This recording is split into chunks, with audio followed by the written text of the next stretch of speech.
Okay, so the presentation I'm going to be doing is basically it's about renal biopsies, what biomedical scientists like myself do and why we do it. So basically what I'm going to go through the pathway is basically from the patient being not well and in basically in the ward looking for a diagnosis all the way to hopefully the happy result of the patient being able to leave the hospital healthy and with a diagnosis. So the introduction I'm going to be covering is why a biomedical scientist would do renal biopsies. Then the next step I'm going to be talking about is what procedures the biomedical scientist would be doing. And then the final step is going to be covering a case study of how the work was done and then the results of this. So the introduction of why biomedical scientists would do a renal biopsy. So a renal biopsy would be taken from a patient where, hang on, it's jumped slightly, sorry. So basically a renal biopsy is taken from a patient where the diagnosis would be unknown. And why this is important, this would allow a diagnosis of renal cases where otherwise other procedures would be unable to confirm the diagnosis. So this stage would now be going to go into the next bit is going to be talking about what are the medical reasons for renal biopsy and why we would do one. So what are the medical reasons for completing a renal biopsy? So as you can see from the pathway, it would go down from, say, they have a result and then they decide to do a biopsy based on, as I was describing previously, hopefully leading to histology, H&E. So the reasons for carrying out a medical reason for a renal biopsy is to help diagnose a kidney problem that otherwise can't be identified, as I was describing. Also to help develop a treatment plan based on the kidney condition, and also to help determine how quickly a kidney disease is progressing. So say, for example, the renal function is deteriorating very quickly, so they may do a biopsy to try and discover how serious it is and to possibly decide on intervention. And also to determine the extent of damage from a kidney disease or another disease.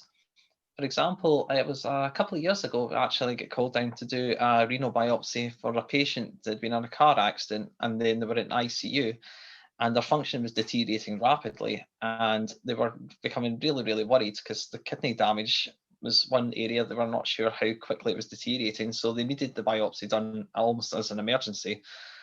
So doing the biopsy helped discover the diagnosis and they're actually able to save their life as a result. So that was a major one.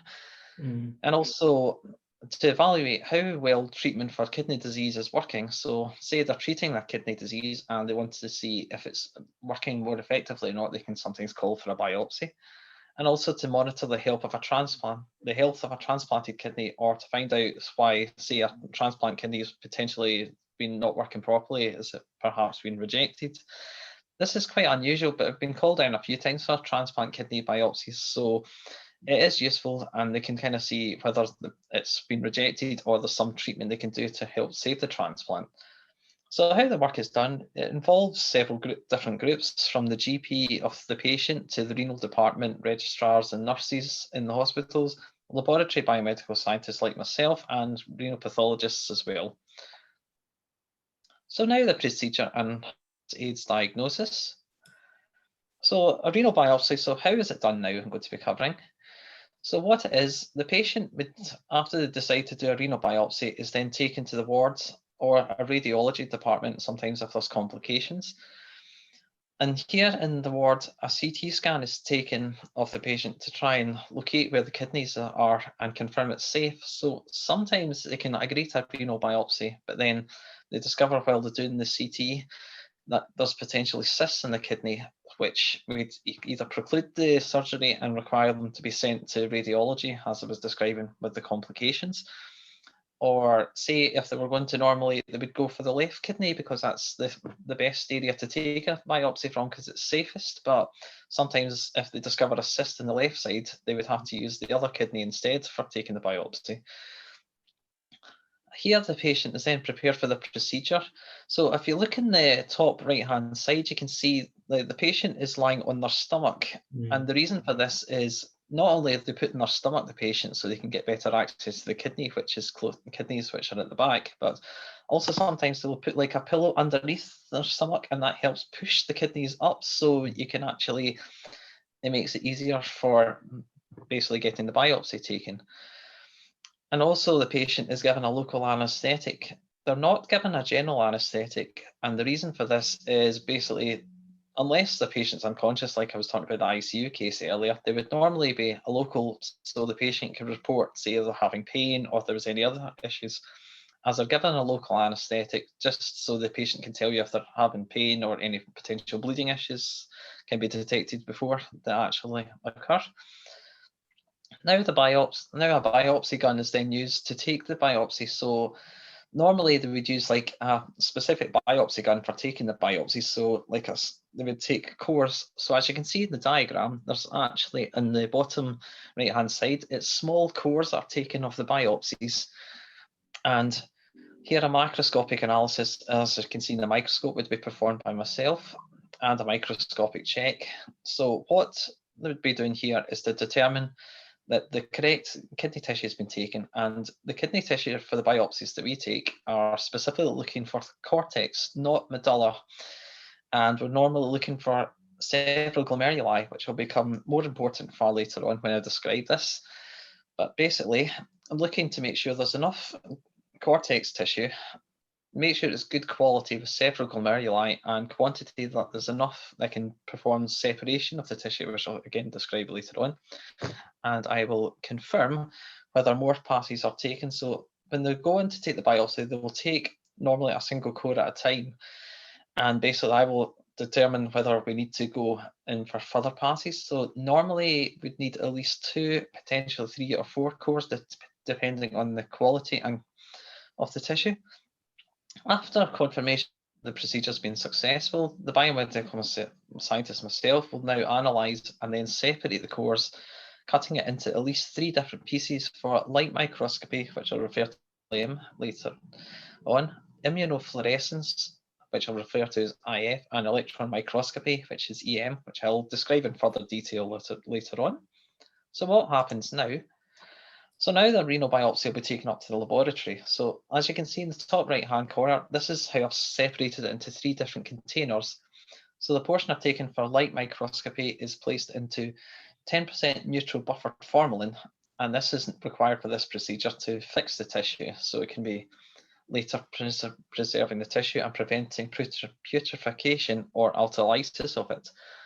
The immunofluorescence part will be placed into saline, and this needs to be kept fresh, and I'll cover this in more detail later on. And finally, the portion for electron microscopy is placed into a mixture of Sorensen's buffer for preservation of tissue and glutenaldehyde, which helps fix it for the electron microscopy portion, which again I'll describe in further detail. Now, so when I take the sample back to the laboratory, I will confirm the urgency of the case and processing schedule. So if it's confirmed as a really urgent case, we can put it in a rapid process cycle, which is quicker than our normal cycle. And after this, I will then also take the light microscopy sample, which is the first sample. This will be described how much cores and measured, so for measurements for the pathologist later on, an assistant, and then processed. The processing will then take it to paraffin wax normally, although it can't be processed to resin. The processing stage is required so we can remove any water and help preserve the tissue architecture and allow embedding. As you can see in the second step, we actually, once we've done the processing, we have to embed the cores into a small block, which is then cut, as you can see on the diagram in the bottom left-hand corner. And this will be described further in detail for the cutting stage. And the reason for all this, as I was saying, the tissue urgency needs to be determined, whether this is also the same for the immunofluorescence, how urgent it is and when it will be processed. The processing in either paraffin wax or resin, this is basically a preference of the laboratories. The majority of laboratories will use paraffin wax, but there is still a few laboratories, including my old laboratory in Aberdeen, which preferred resin, which has the advantage you can cut the sections thinner, but also has the disadvantages. Once it's in resin, it's forever in resin. You can't melt it down or do any work later on with it. So as you're probably now wondering, what's going to happen now? The light microscopy renal biopsy is now cut as using the microtome, as you can see in the top right-hand corner. So the light microscopy portion, here the biomedical scientist or trained band 4 cutter will now cut the renal biopsy block using a microtome. Here they will cut 3 sections which will be stained by a stain called a hematoxylin and eosin stain, or referred to as H&E as in our laboratories. And they will take 3 sections onto the slide. So they will cut a section after going into the block, and then they will cut another section after going further in, and then they'll cut a final section further in again.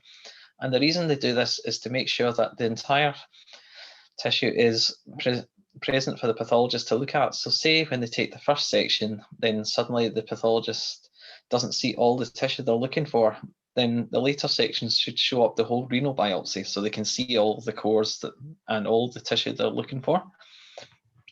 The spare sections are taken in case there's any problems, or they need immunocytochemistry, which is unusual but can happen. And also sections are taken for special staining, which will always happen, and I'll cover this in more detail in a minute.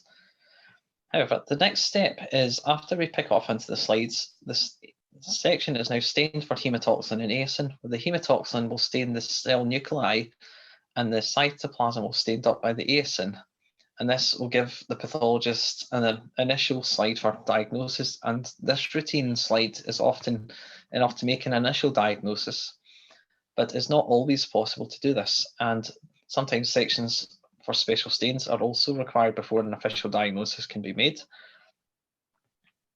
And down at the bottom of the slide, you can actually see the hematoxylin eosin stain I was telling you about. And if you look at it, you can see there's several smaller spaces in it, and that's the tubular parts of the renal biopsy. But there's also larger areas, and this is the glomeruli, which is the sections we're kind of looking for. And this is very important, as I'll describe in a bit more detail in a minute. So now onto the special staining part of this. So what are special stains? Special stains in our laboratory, at least, sometimes can vary slightly, but the most common ones are the top 5 I'm going to describe here. So as I was describing earlier on, we cut 5 sections for special staining techniques. So the first one, the CR or Congo red stain, is one we perform. Basically, this is looking for amyloidosis. So any potential positivity here will, as you can see in the section on the top right, is a glomeruli, which will stain positive for amyloid if it's present. However, this section also needs to be looked at under a polarizing microscope, which you can see at the bottom of the slide. It's got that kind of apple green birefringence. And this determines it's not only positive, but it's actually positive specifically for amyloid. And this could be useful for diagnosis. So, for example, if they're worried that it might be a multiple myeloma in the kidney, this would show up here. Or if it's systemic lupus erythematosus, or SLE, for example, this can also provide a diagnosis of lupus. The JMS, or Jones methionine silver, is used to determine whether the staining is in the basement membranes of the glomeruli. And as you can see in the slide, it's actually in the glomeruli again, which is quite specific, where the basement membrane staining would occur. And any issues with a silver stain can often indicate problems in the glomeruli, and it's very useful, this specific stain, for glomerular nephritis, for example, or several other conditions. Also, the next stain is also the periodic acid Schrief stain, or PAS, and this will again stain up the basement membranes in glomeruli, but it will also stain up the mesangial matrix. So any problems here can easily be picked up using this special stain. And the elastic Van Giesen, or EVG, will often be useful for determining positions of arteries in the kidney, for example. And in the case study, this will provide some very useful information later on, which I'll describe in more detail. And the Martia scarlet blue, or MSB stain, is often used to determine if there's any fibrin deposits. So if any damage, you can see if fibrin deposits are built up. And again, this can be very useful for diagnostic purposes. So as I was saying, the hematoxylin eosin stain is like the initial gold standard stain which goes through, while the special stains of the Martia scarlet blue or the other stains are often required for further diagnostic information, as an H&E can often not be enough to confirm diagnosis. So now onto the IF, or immunofluorescence. What is this? Immunofluorescence is carried out only on fresh tissue. So unlike the formalin fixed case for the light microscopy, immunofluorescence is required on fresh tissue. So the tissue that's taken fresh, this needs to be almost immediately taken from the saline and placed into a frozen section to help preserve the tissues from the autolysis and putrefaction problems I was describing previously. So I will cover that in a bit more detail in a minute, but basically the tissue will then be frozen in cryofix in a cryostat, and then a section will then be cut using a cryotome. As before for the hematoxylin ACE and stain will be taken, and for this, the glomeruli must be present for this to be successful, as all the stains I'm going to describe in a minute are based on determining diagnosis based on staining in the glomeruli. So without any glomeruli, there's literally no point in doing this stain. And often a deeper section is required. So say if they cut a section and they stain this, if they don't see any glomeruli, they often have to go deeper in to make sure glomeruli is present.